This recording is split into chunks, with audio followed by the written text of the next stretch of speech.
Di pedalaman Pulau Siberut ada sebuah keajaiban. Bisa dibilang sebuah alkimia kuno. Gimana caranya mengubah sebatang pohon jadi sumber kehidupan? Nah, inilah kisah tentang sagu, makan pokok suku Mentawai. Proses dibaliknya luar biasa banget. Yuk kita telusuri sama-sama. Oke, coba deh bayangin skenario ini.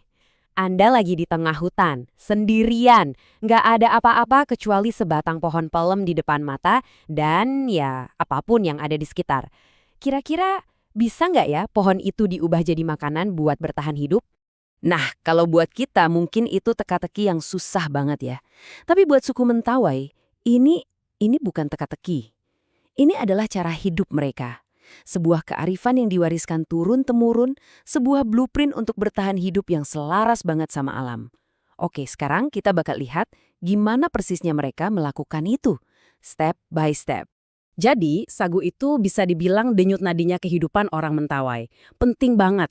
Dan proses yang akan kita bahas ini, wah, ini mahakarya kecerdasan tradisional, beneran deh.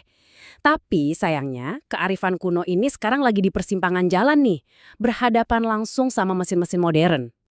Oke, perjalanan kita dimulai di sini, dari pohon utuh jadi makanan.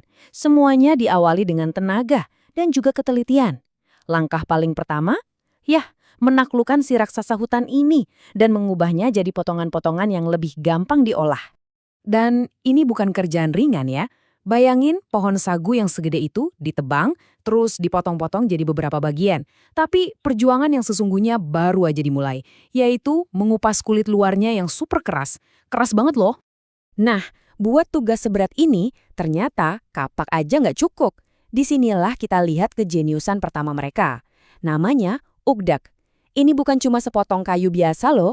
Ini tuh tuas sepanjang 3 meter yang didesain khusus buat mencongkel kulit pohon yang liat itu. Efisien banget caranya. Oke, setelah batangnya telanjang, sekarang giliran kerja tim. Coba lihat alatnya. Kelihatannya sederhana ya, cuma gergaji yang dimodifikasi pakai paku. Tapi lihat deh, 2 orang kerja bareng, maju mundur, ritmis banget. Mengubah bagian dalam pohon yang padat jadi serutan halus. Dan yang keren, nggak ada yang terbuang. Kulit pohon yang tadi dikupas, sekarang jadi alas buat nampung hasil parutannya. Cerdas! Prinsip gak ada yang sia-sia ini penting banget buat mereka. Pemborosan itu tabu. Makanya ada alat ini, namanya ruruku. Bentuknya V dan tujuannya cuma satu, ngerok sisa-sisa sagu di dalam batang pohon sampai benar-benar bersih. Gak boleh ada yang ketinggalan. Tapi proses penghalusannya belum selesai sampai di situ. Serutan tadi dicacah lagi pakai pile atau parang. Kenapa? Tujuannya biar teksturnya makin halus. Logikanya sederhana. Makin halus buburnya, makin gampang dan makin banyak nanti patinya yang bisa diekstrak. Nah, bubur sagu yang udah halus ini kan berat dan basah ya. Jadi harus diangkut pakai wadah khusus. Bukan keranjang biasa. Ini namanya buluk-buluk. Dibuat dari pelepah daun sagu kering, kuat banget buat nahan beban. Keren ya solusinya, selalu datang dari hutan itu sendiri. Oke, sekarang kita masuk ke bagian yang menurut saya paling jenius. Puncaknya rekayasa tradisional Mentawai. Tahap pencucian. Lupakan deh mesin cuci modern, listrik, atau logam. Mereka bikin mesin cuci sendiri yang super canggih, bahannya cuma kayu, bambu, sama sabut kelapa. Dan inilah dia, namanya dereat. Ini jantung dari semua proses ini. Semacam stasiun penyaringan yang dibangun dengan sangat teliti di atas air. Tugasnya cuma satu, tapi sangat krusial. Misahin emas putihnya, yaitu pati sagu, dari ampas-ampasnya. Keajaibannya dereat ini ada di lantainya. Jadi ini bukan lantai biasa, tapi sistem filter 4 lapis yang cerdas banget. Paling atas itu ada sabut kelapa, ini filter utamanya.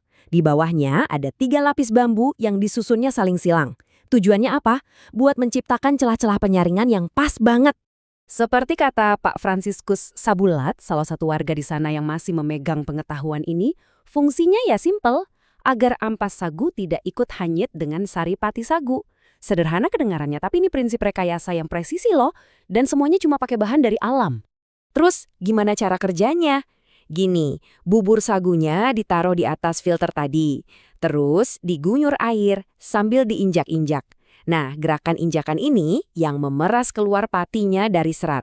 Nanti, airnya yang udah kecampur pati bakal ngalir ke bawah lewat filter-filter itu. Jadi kayak cairan putih susu gitu. Cairan berharga inilah yang ditampung.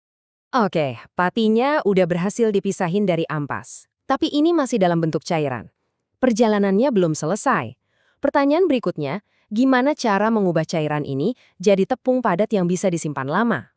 Oh ya, sekedar info nih, semua proses yang udah kita lihat dari awal dari nebang satu pohon sampai tahap ini, itu makan waktu kira-kira setengah hari kerja keras. Jadi kebayang ya, betapa besar usaha dan waktu yang dicurahkan buat setiap butir sagu. Nah, setelah air sagu tadi dikumpulin di wadah, seringnya sih pakai sampan bekas, sekarang giliran alam yang ambil alih. Nggak perlu mesin, nggak perlu dipanasin, cukup didiamkan aja. Nanti gravitasi yang akan bekerja, pati yang lebih berat bakal mengendap di dasar. Air yang bening di atasnya tinggal dibuang, simple tapi efektif. Endapan basah itulah hasilnya, tepung sagu murni. Buat nyimpennya, mereka juga punya kemasan alami yang keren, namanya tapri.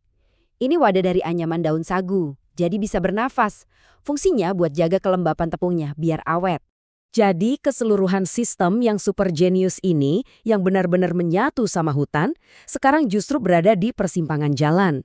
Di satu sisi ada tradisi yang kaya akan pengetahuan, di sisi lain ada modernitas yang menawarkan kepraktisan. Coba kita bandingkan deh. Cara tradisional ini memang butuh banyak tenaga, tapi semuanya mandiri, berkelanjutan, dan dasarnya adalah pengetahuan.